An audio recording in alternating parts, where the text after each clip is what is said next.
Établissez la motivation appropriée en 3 points. Le champ de refuge. Ce que nous visualisons et comment nous le visualisons.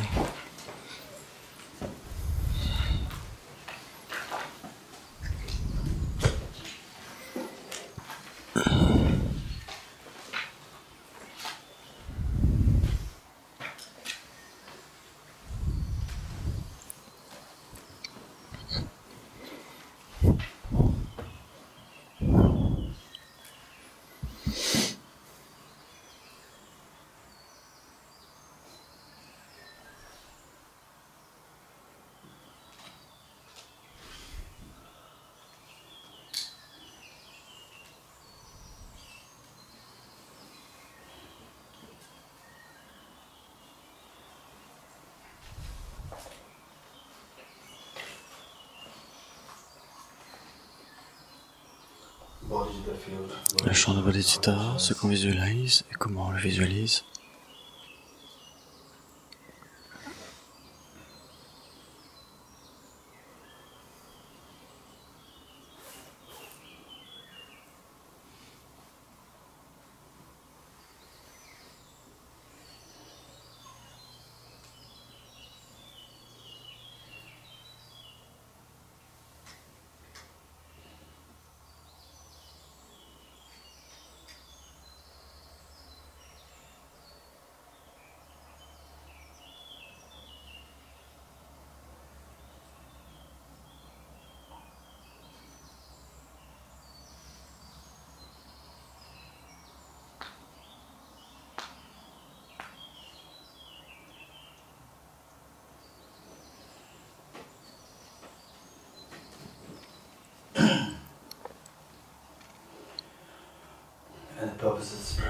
Et le but de cette pratique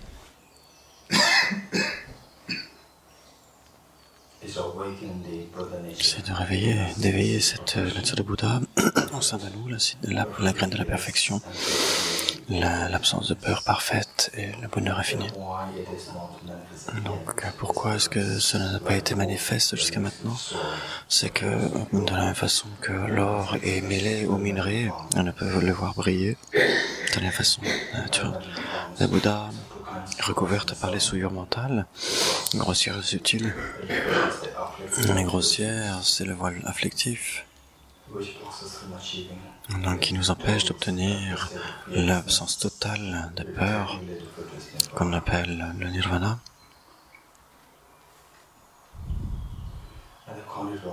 Et le voile cognitif, le plus subtil, qui nous empêche d'obtenir le bonheur infini, que l'on appelle aussi l'éveil. Et donc les voiles afflictifs, il y en a de 3 types, les karmas contaminés, les afflictions et leurs graines actives. Et donc tout cela prend sa source dans la saisie ignorante qui saisit un soi. Et donc c'est pourquoi on peut utiliser la sagesse de la vacuité qui peut éradiquer cela. Et donc aspirer à cette sagesse de la vacuité qui peut être fondée sur le renoncement. De la même façon, pour éliminer le voile cognitif, nous avons besoin de cette même sagesse de la vacuité qui a pour fondement la bodhicitta qui elle-même se fonde sur le renoncement. Donc ce que nous allons faire ici, c'est pour activer la sagesse de la vacuité, et activer la graine de la bodhicitta, ce qui se fonde sur la grande compassion et qui est aussi cultiver le renoncement. Avec cela, l'esprit, nous et tous les êtres tout autour de nous se joignent devant nous et les Bouddhas et les Bodhisattvas nous sont témoins. Je rends hommage à Gautama qui par compassion a enseigné le Saint Dharma afin d'écarter toutes les vues fausses. Je rends hommage à Gautama qui par compassion a enseigné le Saint Dharma afin d'écarter toutes les vues fausses. Je rends hommage à Gautama qui par compassion a enseigné le Saint Dharma afin d'écarter toutes les vues fausses.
Dans le Bouddha et le Dharma, les œuvres m'assemblaient jusqu'à l'éveil, je prends refuge. Par les accumulations issues de ma pratique de la générosité, etc., puisse j'accomplir l'état de Bouddha pour le bien de tous les êtres. Dans le Bouddha, le Dharma et la suivre m'assemblaient jusqu'à l'éveil, je prends refuge. Par les accumulations issues de ma pratique de la générosité, etc., puisse j'atteindre l'état de Bouddha pour le bien de tous les êtres. Dans le Bouddha, le Dharma et la suivre m'assemblaient jusqu'à l'éveil, je prends refuge. Par les accumulations issues de ma pratique de la générosité, etc., puisse j'accomplir l'état de Bouddha pour le bien de tous les êtres. Je me prosterne devant le parfait Bouddha suprême parmi tous les orateurs qui enseignent l'interdépendance selon laquelle il n'y a ni cessation, ni production, ni annihilation, ni permanence, ni venue, ni aller, ni différence, ni identité, l'auspicieuse paix libre de réification. Je me prosterne devant tous les auditeurs, les bodhisattvas et les Bouddhas qui, par la connaissance de toutes choses, qui est vers la paix, complètent les solitaires en quête de pacification, qui, par la connaissance des voies vers Béassi, qui aident les êtres errant à parachever le bien du monde et qui, par la possession de l'omniscience, aide les vainqueurs à accepter la variété des enseignements. Je me prosterne devant le maître, Sugata et protecteur qui, motivé par l'altruisme, est devenu une autorité valide dans l'enseignant aux êtres. Je me prosterne devant le Bouddha qui a éliminé le filet des proliférations conceptuelles et qui est doté des coordonnées du vaste et du profond, diffusant pour toujours de l'amour et de lumière. Inspiré par la sagesse et la compassion, aujourd'hui, en présence du Bouddha, je génère l'esprit d'éveil pour le bien de tous les êtres. Om ye dharma hetu prabhavam hetum deshan tathagato yavadat deshan chayo nirodha evam vadi mahashramanaye swaha.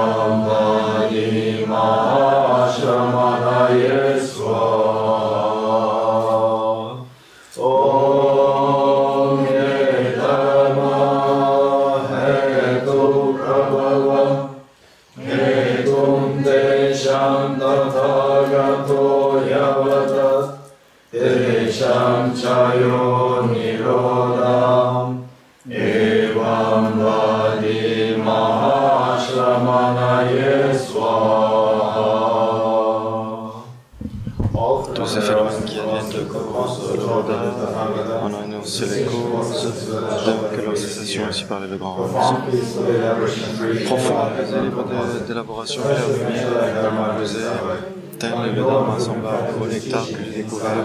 N'ayant trouvé personne qui puisse comprendre cet enseignement, je me retire en silence de la forêt, recevable et inexprimable perfection de sagesse, sans naissance, ni cessation de la nature de l'espace, objet de la sagesse individuelle, je me prosterne devant la mer des vainqueurs de trois temps.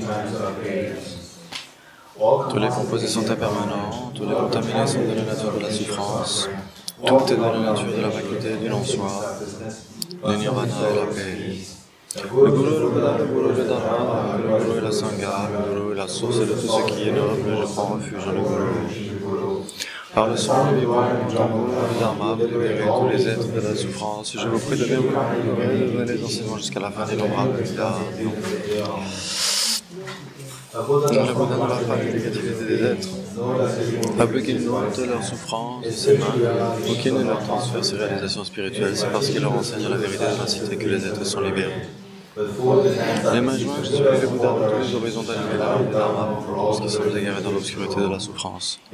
Si vous êtes attaché à cette existence, vous n'êtes pas un pratiquant spirituel. Si vous êtes attaché au samsara, vous n'avez pas de renoncement.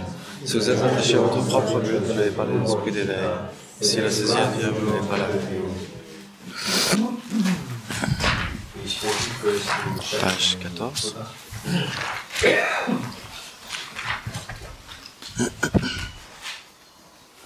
Le fondateur, destructeur des transcendants de qualité, aller au-delà, destructeur de l'ennemi, être parfaitement accompli, pleinement éveillé, parfait en connaissance et en bonne conduite, Sugata, connaisseur du monde, surpassant le guide des êtres disciplinés, enseignant de tout Dieu, tous les hommes, un beau Bouddha, Bhagavan glorieux, conquérant sage, du plan de Shakya, je rends hommage et présente mes enfants.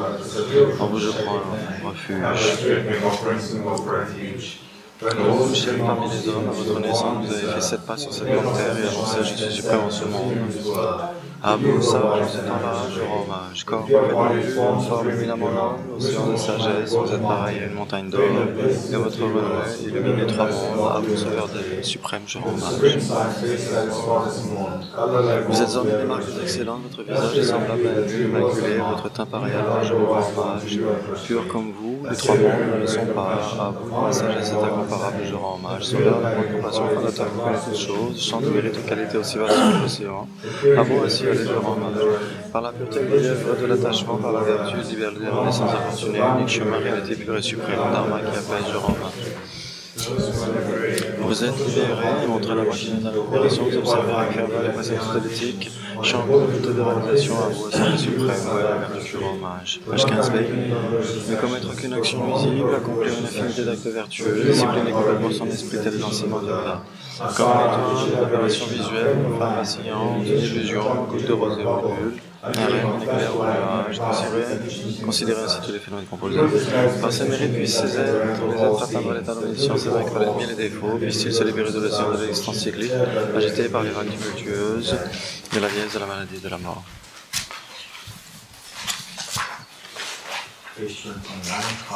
Page 29, le sutra du cœur.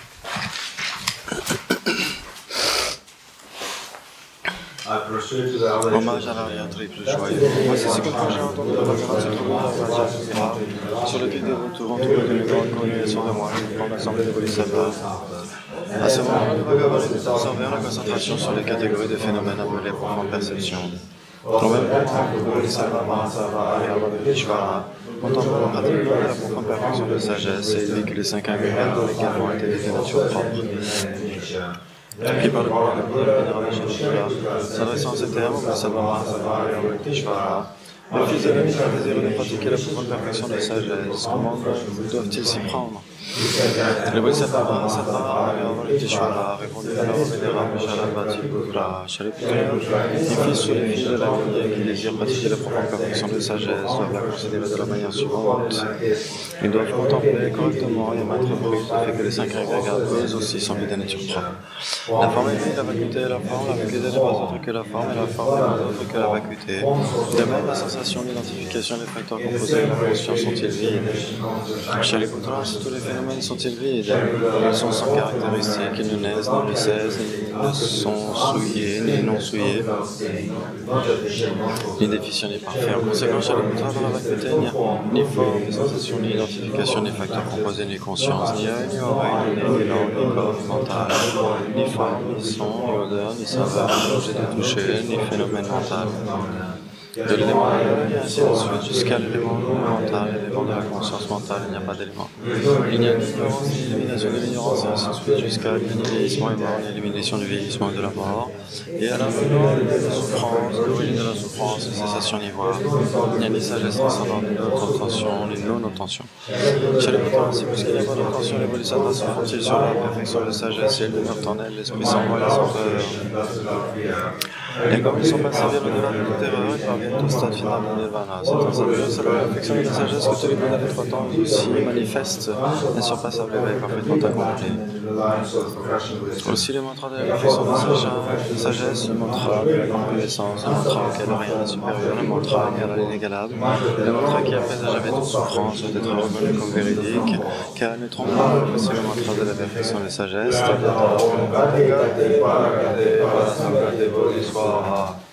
Chez le bonhomme, c'est l'exercer leur perfection de sagesse.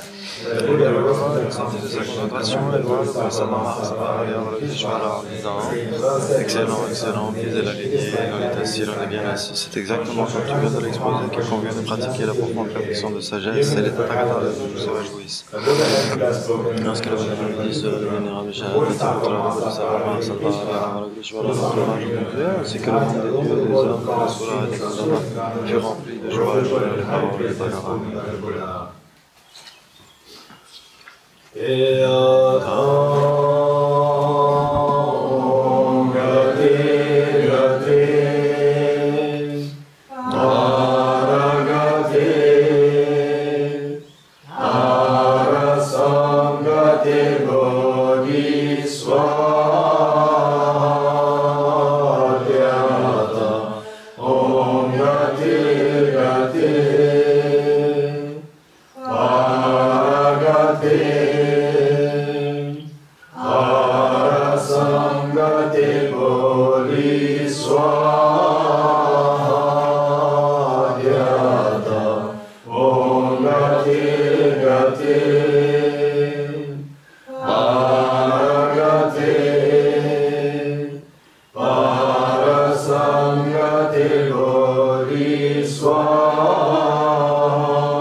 Puisse toutes les maladies, possessions d'esprit, situations difficiles, tendances négatives, tout ce qui est dû être éliminé.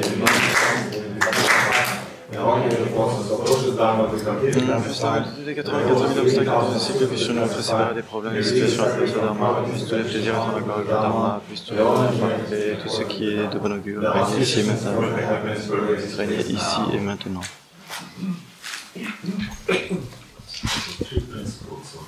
Les 3 aspects principaux de la voie. Page 74.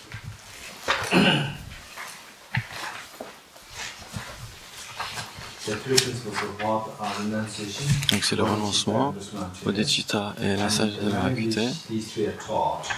Donc ces 3 sont enseignés comme étant 3 aspects, 3 méthodes. Chacun de ces aspects, le renoncement, c'est le point 1. Pourquoi générer le renoncement? 2. Comment est-ce qu'on le renonce, on le cultive et comment on détermine la mesure de la voie déterminée. Pourquoi, comment et la mesure. Donc chacun de ces 3 est distingué en ces 3 points. Et donc ensuite, pourquoi développer la bodhisattva, comment est-ce qu'on la développe, et ensuite quelle est la mesure selon laquelle on la cultive. Donc si vous avez ces 3 points, automatiquement vous serez guidé vers la pratique de ces 3 et vous obtiendrez le bienfait maximum pour l'intrépidité l'intrépidité et le bonheur infini. Donc ces trois points sont extrêmement bien, clairement évoqués dans ce texte. Essayons de faire en sorte que les mots coulent, le sens aussi, et de s'imprégner du sens. En l'absence, j'ai voulu être parfait là, sans les enseignements des victorieux, la porte des victorieux, leur fils, la porte d'entrée pour les pensionnés qui aspirent à la libération. Et c'est ce que je vais penser d'exposer au milieu de mes capacités. Vous qui n'êtes point attachés au plaisir de l'existence cyclique, qui vous efforcez de donner un sens à votre existence spirituelle qualifiée, qui vous en remettez à la voix qui réjouit les vainqueurs, opportunité significative d'écouter. Sans une attention totale, vous affranchir définitivement le samsara. Il est impossible de pacifier l'attachement en quête de résultats dans l'océan du samsara. De plus, la soif pour l'existence cyclique enchaîne continuellement les êtres incarnés. Aussi, en tout premier lieu, aussi cultiver le renoncement. Les libertés et les richesses de cette existence sont difficiles à trouver. La vie s'écoule, le temps peut attendre. Par la familiarisation avec cette pensée, l'attrait pour les apprendre cette vie se dissipe par une réflexion maintes fois renouvelée sur l'infaillibilité des actions et de leurs effets. Et par la contemplation continue des valeurs de l'existence cyclique, l'attrait pour les apparences des vies futures se dissipe lorsque, grâce à cette pratique, ne survient plus, même l'espace de souvent le moindre attrait pour les merveilles de l'existence cyclique, que l'aspiration de déclaration s'élève de jour comme de nuit. Alors la pensée de renoncement a été engendrée, même si le renoncement a été développé, s'il n'est point imprégné de l'esprit d'éveil, il ne peut servir de cause au bonheur suprême de l'éveil insurpassable. C'est pourquoi les sages cultivent le suprême esprit d'éveil. Emporté par le cours violent des 4 réveils, enchaîné par les liens difficiles à briser les actions, piégé dans le filet d'acier de la saisie de soi, plongé complètement dans le monde total à l'ignorance, ils renaissent encore toujours dans le cycle de l'existence. Et sont pris dans la tourmente incessante des trois souffrances. Telle est la condition de tous les êtres nommés par cette contemplation cultivée le suprême esprit d'éveil. En bref, si de même que pour la vie, l'enfant chéri est tombé dans un brasier de flamme, une seule seconde de la souffrance qu'il endure est une éternité insoutenable. Par votre réflexion sur la souffrance de tous les êtres nommés, vous ne pouvez supporter qu'elle dure une seconde de plus, et votre souhait qui tend vers l'éveil vous vient de tous les êtres sans effort. Alors vous avez réalisé l'esprit d'éveil précieux suprême. Alors, la sagesse qui réalise la réalité ultime. Si vous avez réalisé le renoncement l'esprit d'éveil, vous pouvez trancher la racine de la samsara. Aussi, pensez-vous à la méthode persévérante permettant de réaliser la production dépendante de celui qui est connu.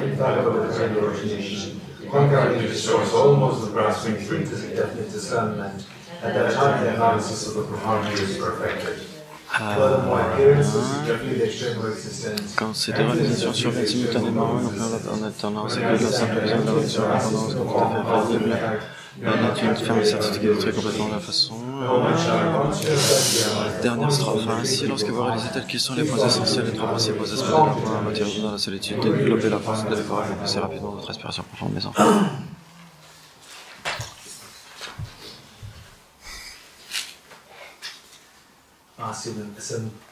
La pratique en cette branche, page 37.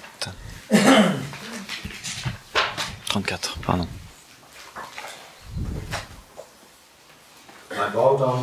Je me prosterne devant le jeune Arya Manjushri. Au bout d'un des 3 temps, aussi nombreux soit-il qui demeure dans les mondes des directions, avec sans exception, avec vénération par le corps, la parole, l'esprit, je rends hommage. Par la force de la prière d'aspiration à la conduite excellente, j'imagine devant moi tous les êtres avec des corps aussi nombreux que les particules contenues dans les terres de Bouddha. Je me prosterne devant eux avec déférence. Sur chaque atome se trouve dans le Bouddha qu'il existe de particules. Chacun autour de vous le saura. C'est ainsi que j'imagine l'espace tout entier rempli intégralement de vainqueurs. Chantant à l'océan de leur louange intarissable par les sons émus d'une infinité de voix mélodieuses, j'exalte les vertus de tous les vainqueurs et célèbre tous les Sugatas. Des fleurs mélodiques, des guirlandes parfaites, des cymbales, des parfums, des ombrelles excellentes, des lumières divines, de l'encens exquis, tout cela je l'offre vainqueur. Des vêtements parfaits, des parfums rares, des amas, des plumes odorantes, aussi haut que le monde, toutes ces excellentes offrandes disposées avec art, je les présente aux vainqueurs. Tous les vastes offrandes insurpassables en pensée, je les adresse à tous les vainqueurs. Plus par une grande confort, la conduite excellente, je leur rends hommage pour les offrandes.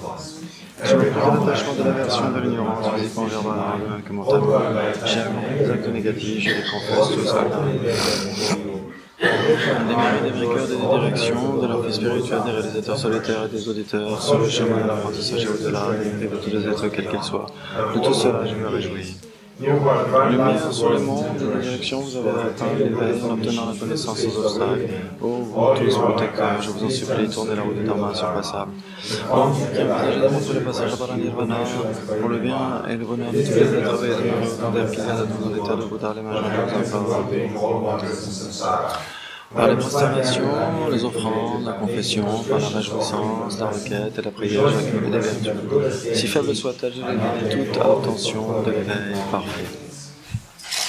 Offrande à mandala.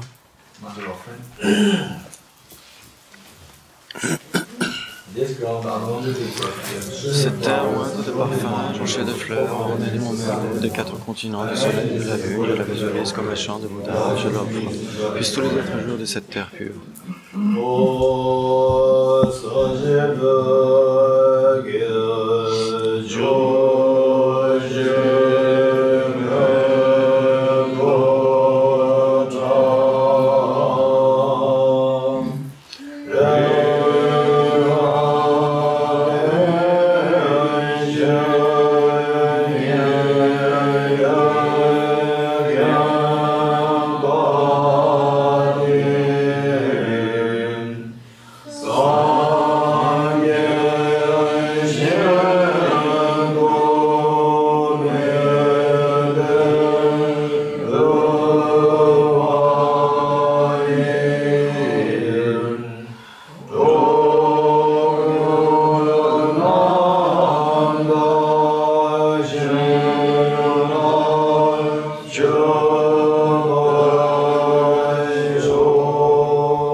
Puissais-je être béni afin que mon esprit se tourne vers le Dharma.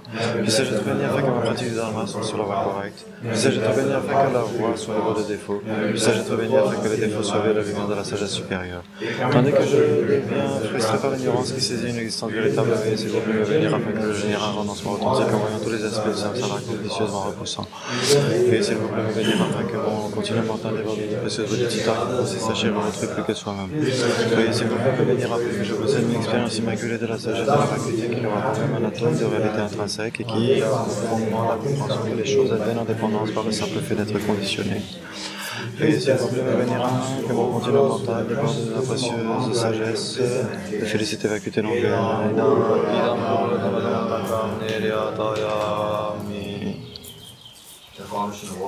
Le fondement de toutes les qualités. Page 39. Le fondement de toutes les qualités est le maître bienveillant, pur et parfait. Se voir à lui est la base de la voie. Veuillez me bénir afin que réalisant clairement cela et l'appliquant avec intelligence, je me remette à lui avec grand respect. La liberté précieuse qu'offre cette renaissance obtenue pour une fois, une valeur inestimable et difficile à retrouver. Veuillez me bénir afin qu'en comprenant cela, je fasse naître la pensée qui se relâche jour et nuit en extrait l'essence.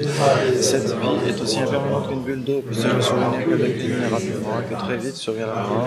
Après la mort, que l'on reçut le corps, les actions blanches et noires sont suivies de leurs effets. Veuillez me bénir afin que convaincu de cela, je veille toujours attentivement à avoir une négativité, si minime soit-elle, et à accomplir toute action vertueuse.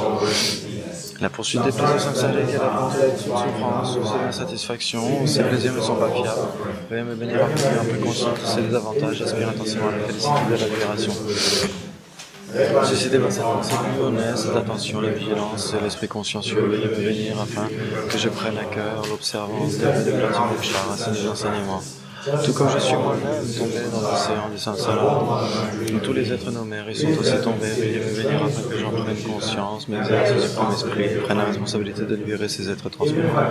Si je m'en tiens à la seule production de l'esprit d'éveil, sans mettre en pratique que les trois sortes de tiges, je ne pas à l'éveil, veuillez me bénir afin qu'ayant bien compris cela, j'observe avec grande ardeur les vœux de Bodhisattva. Veuillez me bénir afin qu'ayant apaisé les distractions vers les objets décorés et analysé correctement le sens de la réalité, je fasse naître rapidement dans mon continent mental la voie qui avec la mentale et la profonde.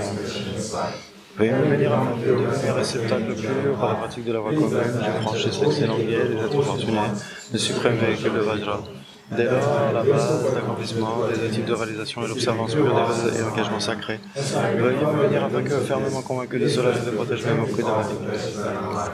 Veuillez me bénir afin de réaliser l'importance des deux stades, le sens de Vajrayana. Je réalise les enseignements du Saint Maître en m'adonnant avec grande ardeur et sans relâche à la pratique des 4 sessions. Ainsi puissent les maîtres qui montrent la noble voie, les spirituels qui la pratiquent jouer de longue vie vont venir afin que tous les obstacles intérieurs et extérieurs soient définitivement apaisés.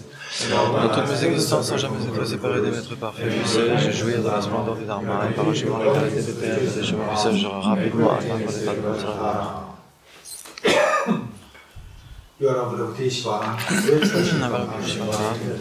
Un grand trésor de compassion sans objet. Maître Shri Tout-Puissant et la sagesse immaculée, Vasalvani, destructeur de toutes les ordres de Mara. Son corps affleurant le sol, j'ai payé des neiges, au pied, le centre je dresse ma requête.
Compassion sans objet, Maître Shri Tout-Puissant, la sagesse immaculée, Vasalvani, destructeur de toutes les ordres de Mara, son corps le message, j'ai payé des neiges à vos pieds, le sang de votre Générer l'état d'esprit intégral, Tamchen Jog et Samkhepa.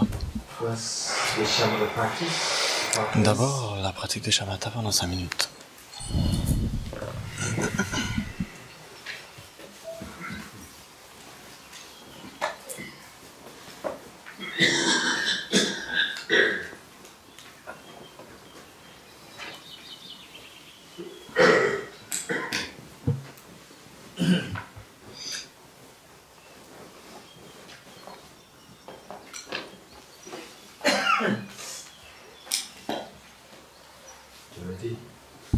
Vous êtes prêts?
Ensuite, le renoncement,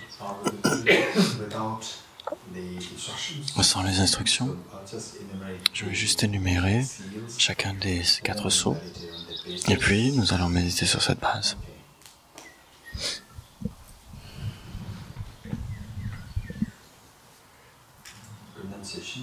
Le renoncement,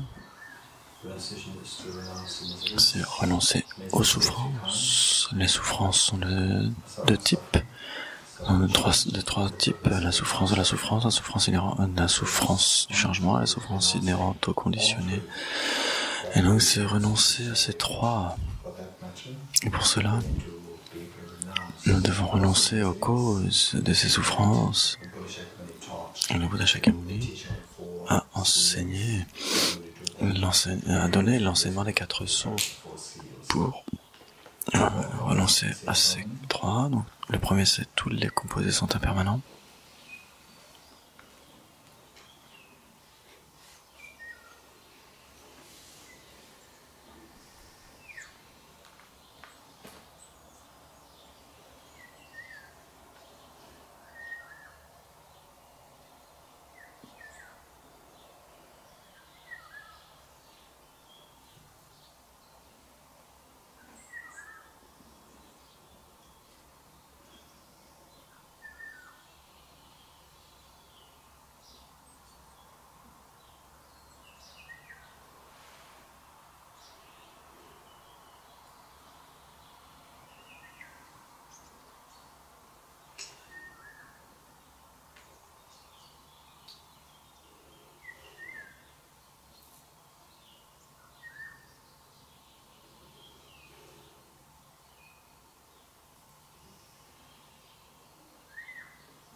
Tous les contaminés sont de la nature de la souffrance.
Tout est de la nature de la vacuité du non-soi.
Tout est de la nature de la vacuité du non-soi.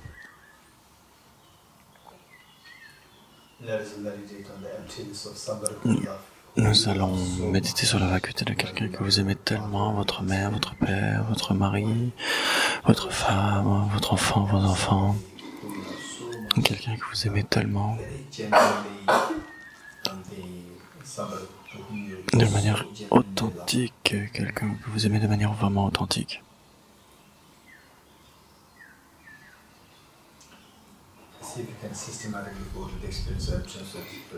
Mais si vous pouvez expérimenter la vacuité de cette personne.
Cette sagesse non-duelle de la vacuité, essayez de voir que la personne que vous aimez le plus se dissout, toutes les tristesses, les peines, tout cela se dissout, demeure dans cette expérience. Le fait de ne trouver rien qui puisse vous perturber, c'est la paix ultime. Demeurez dans cette expérience. L'expérience de la vacuité où tous les phénomènes conventionnels se dissolvent, tels que l'agitation, la tristesse, la peine, l'anxiété, le stress, l'angoisse, toutes les perturbations mentales. Recherchez véritablement cette expérience de la vacuité où toutes les peines se dissolvent, où le nirvana est obtenu. Cet esprit qui recherche ce but, c'est la compréhension la plus authentique du nirvana, du renoncement. Demeurez dans cette expérience pour un moment.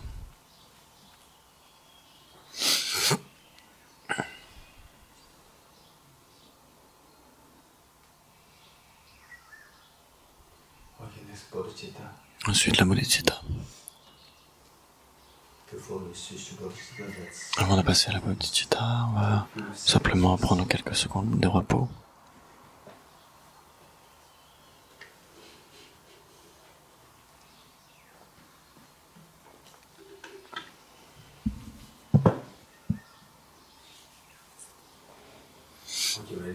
Prêt? On va renforcer la visualisation des Bouddhas et des Bodhisattvas en face de nous.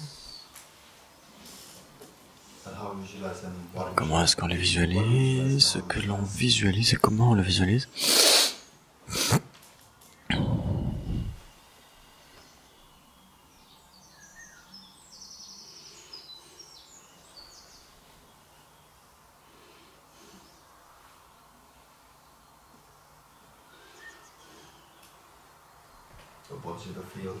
Le champ de bodhicitta, ce qu'on visualise et comment on le visualise.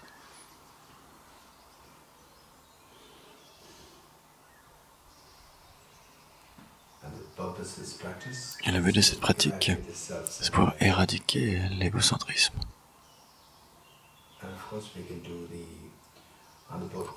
Pour d'abord, on peut faire deux méthodes. Donc on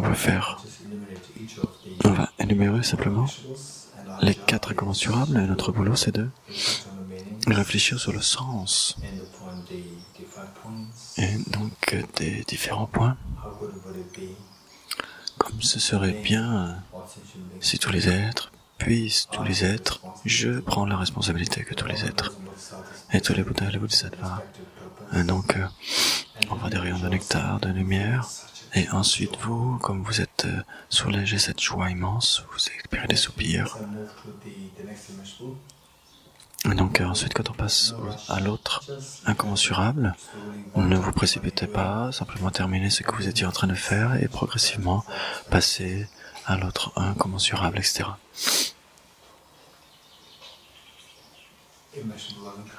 L'amour incommensurable.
La compassion incommensurable.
La joie incommensurable.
Ensuite, l'impartialité incommensurable.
sur la base des 4 incommensurables, demeurer dans cet amour incommensurable vis-à-vis de tous les êtres sans exception. Cet amour et cette affection, et vous regardez dans les yeux de chacun des êtres qui sont été vos chères mères, et puis à tel point qu'ils se sentent en sécurité, qu'ils se sentent si spéciaux à vos yeux.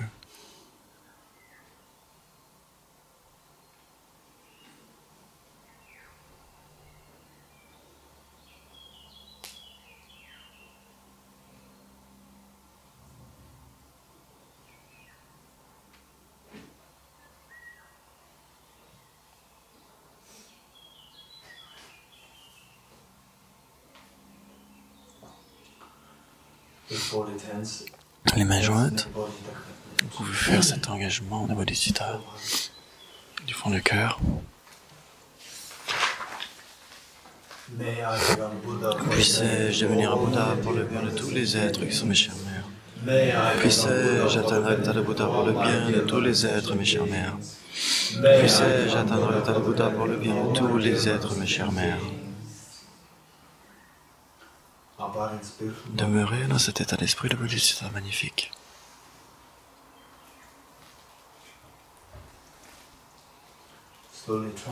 Transformez lentement cet état de Bodhisattva en un disque de lune immaculé, blanc à votre cœur.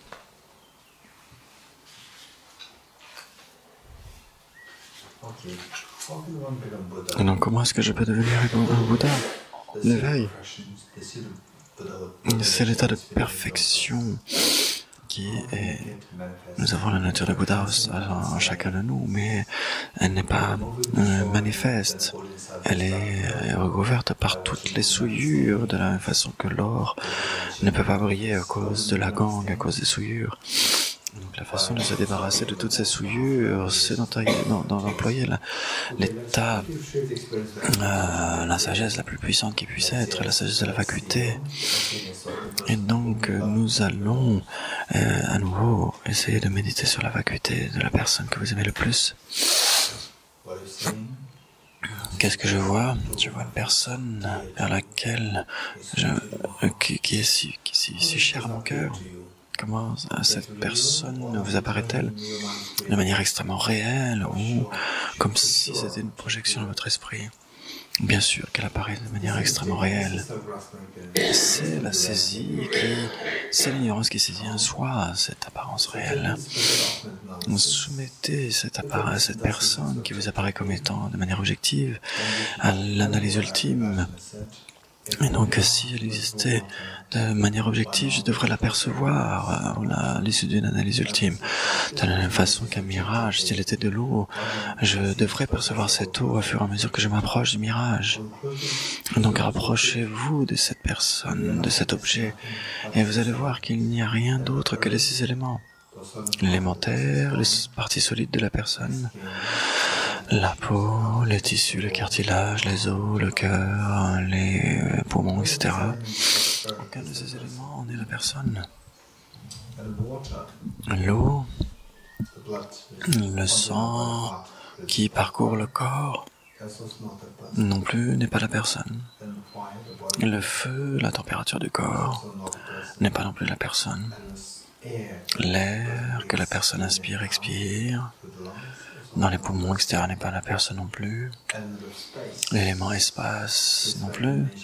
Les éléments creux du corps, etc., ne sont pas non plus la personne. Et l'élément conscience n'est pas non plus la personne. La conscience n'est pas le genre. Et le genre est désigné en dépendance du corps. Vous pouvez voir la personne, mais vous ne pouvez pas voir la personne non plus. Et donc elle n'est pas l'élément de la conscience. Qu'est-ce que je vois maintenant? Je ne vois que les 6 éléments. Vous voyez les 6 éléments? Où est la personne? La personne n'est pas là. Et donc ce n'est pas quelque chose que votre esprit exagérerait. Vous avez simplement découvert que la personne n'existe pas de son propre côté, de manière objective. Restez dans cette expérience.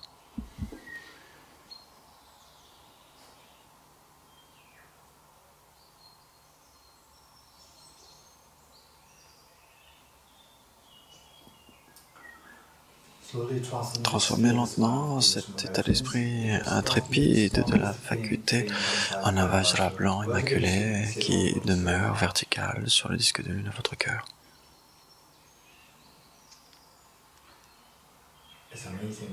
C'est magnifique que vous ayez la Bodhisattva conventionnelle qui est symbolisée par le disque de lune et la Bodhisattva ultime qui est symbolisée par le Vajra. Cela garantit que les deux démons de l'égocentrisme et de l'ignorance innée puissent être détruites. Et donc que tout cela puisse être, ces démons tels que la saisie du soi et l'égocentrisme puissent être détruits. De la même façon, vous démultipliez ces disques de lune et de Vajra, et le Vajra à l'infini vers le cœur de tous les êtres. Puisque tous les êtres autour de vous sont vos chers parents chers, votre mère, votre père, etc. Tous les êtres autour de vous sont là. Et donc, quel est l'intérêt d'être uniquement soi-même, libéré de ces deux démons, de l'égocentrisme et de l'ignorance? Et donc, avec cette compassion immense, vous démultipliez cet ensemble de Vajra et de lune en nombre infini. L'un des disques de lune, l'un des ensembles de Vajra et de lune rejoint le cœur de votre mère, un autre le cœur de votre père, un autre le cœur de votre enfant, et chacun de tous les êtres. Mais tous les êtres, chacun des êtres ici en France, dans le monde tout entier, et dans l'univers tout entier.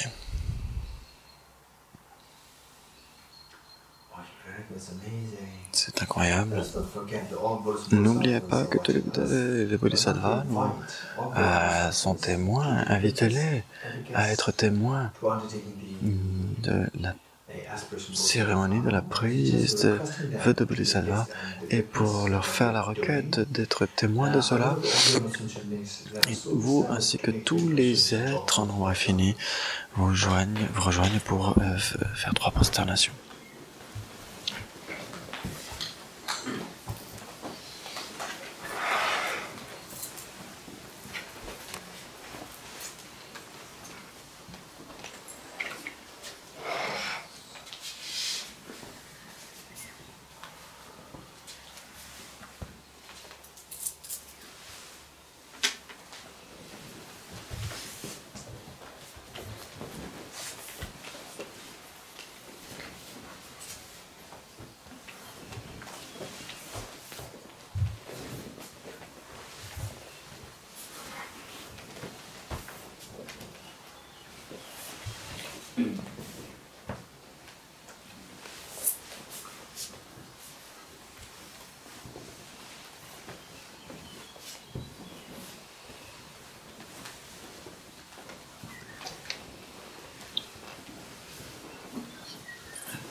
Page 47.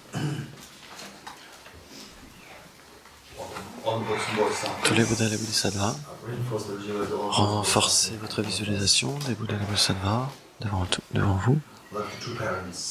De la même façon que les deux parents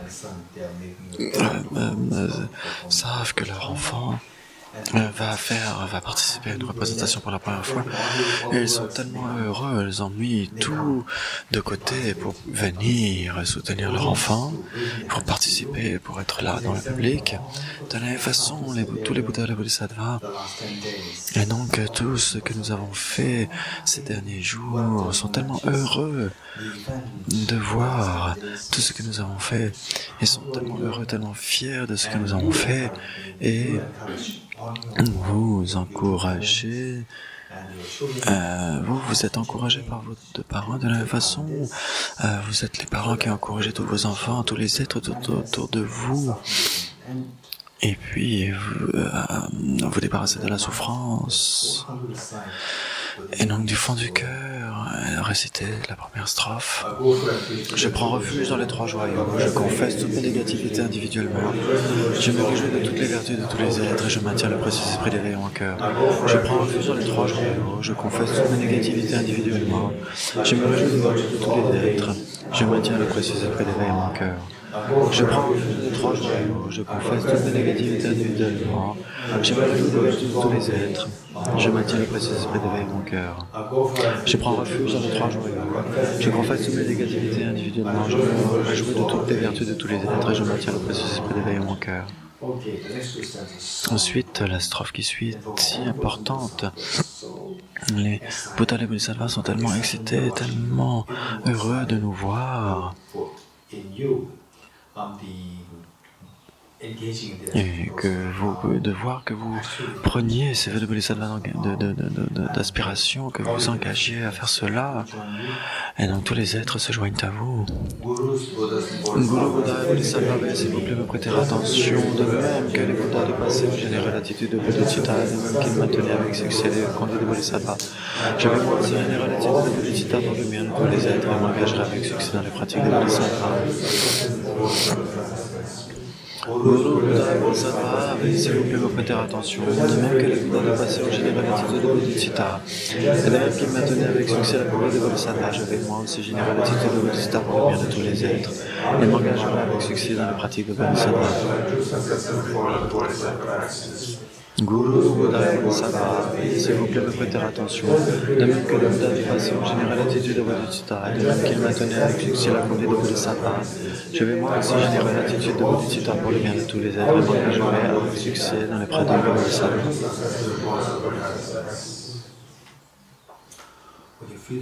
Ressentez la joie d'avoir pris les vœux de Bodhisattva. C'est si précieux et les Bouddhas et les Bodhisattvas sont tellement fiers de ce que vous faites aujourd'hui. Toutes ces existences en nombre infini par le passé, au cours desquelles tout ce que nous avons fait,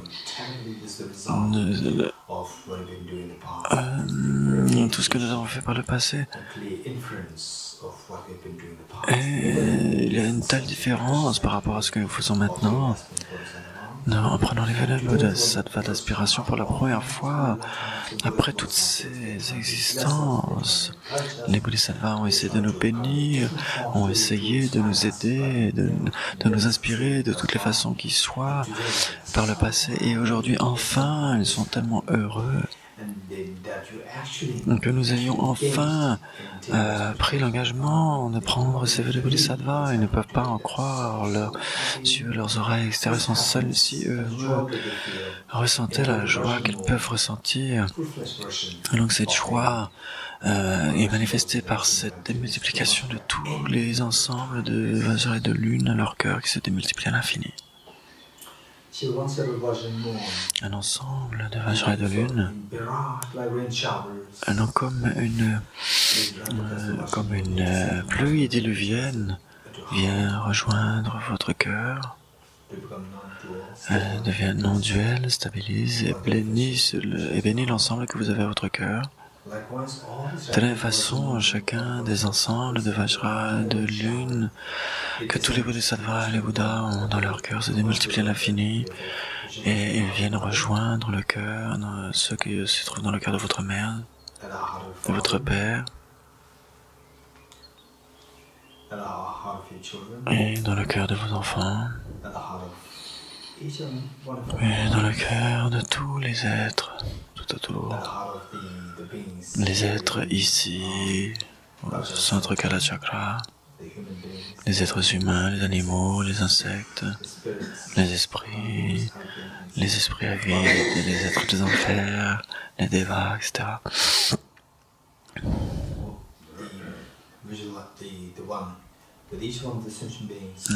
Chacun des êtres ici en France,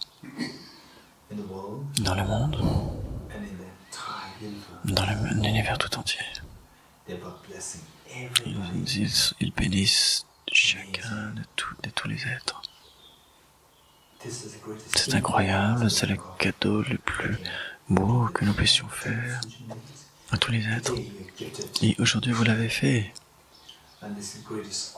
Et c'est la plus belle des offrandes que vous puissiez faire, parmi toutes les offrandes innombrables qui puissent être faites. C'est la plus importante, la plus belle que vous puissiez faire. C'est celle qui peut véritablement rendre heureux tous les Bouddhas et les Bodhisattvas. Et aujourd'hui, vous l'avez faite. Cette offrande à tous les Bouddhas et les Bodhisattvas, c'est la façon la plus sage avec laquelle vous puissiez extraire le sens de cette existence, et vous l'avez fait. Et donc tout cela est dû à la grande bonté de tous les Bouddhas et les Bodhisattvas. Et nous et tous les êtres, nous allons en signe de gratitude faire 3 prosternations à leur égard.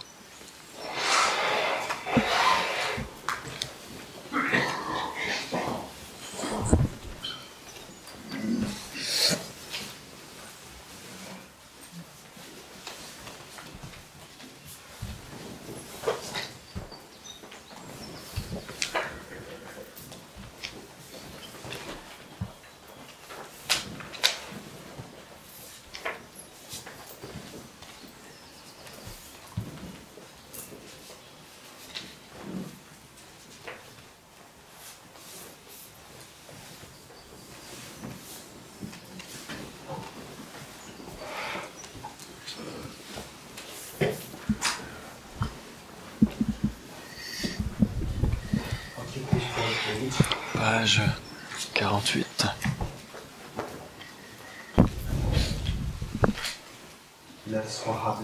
Et donc du fond du cœur, allons réciter au cours de tous les êtres et nous-mêmes, nous allons réciter cela devant le Bouddha.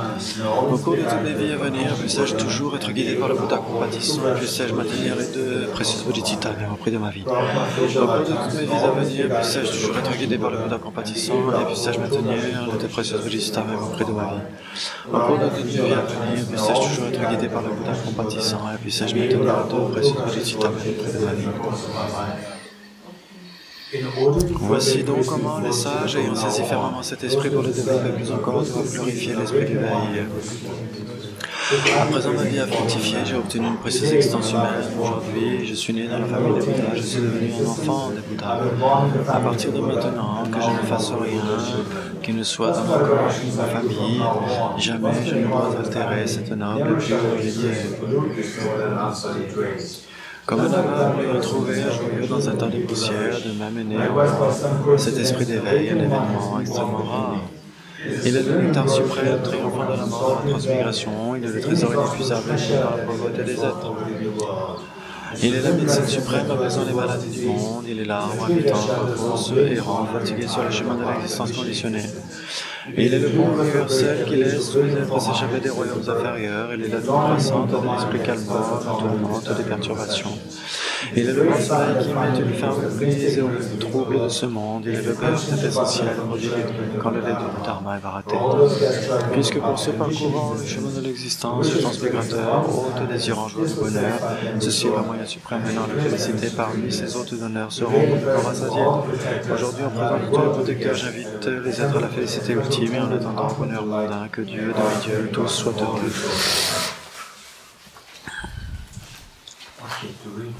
Pour renforcer la profondeur de cette compassion,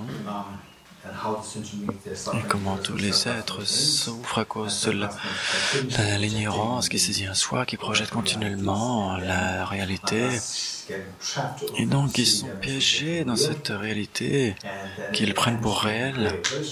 Et donc nous allons faire des prières extrêmement puissantes pour que, grâce à tous les mérites, nous puissions délivrer tous les êtres en leur dispensant l'enseignement sur la vacuité à tous les êtres. Et pour cela, nous allons réciter les strophes, page 44. C'est pourquoi les êtres ordinaires sont comme l'air banalisé, ils sont comme le bananier et plantain. Ultimement, rien ne distingue les états qui sont au-delà de la souffrance de ceux que n'y en sont pas. Donc, y a-t-il à gagner ou à perdre de ces choses vides d'existence intrinsèque qui est là pour prendre les honneurs ou pour montrer du mépris? D'où viennent le bonheur et la souffrance? De quoi se réjouir ou s'attrister? Quand je cherche une nature ultime qui est là pour être attachée, à quoi s'attacher? En analysant ce monde d'êtres vivants qui est là pour mourir, ici, qu'est-il arrivé, qu'arrivera-t-il, qui est la vie, qui est parent?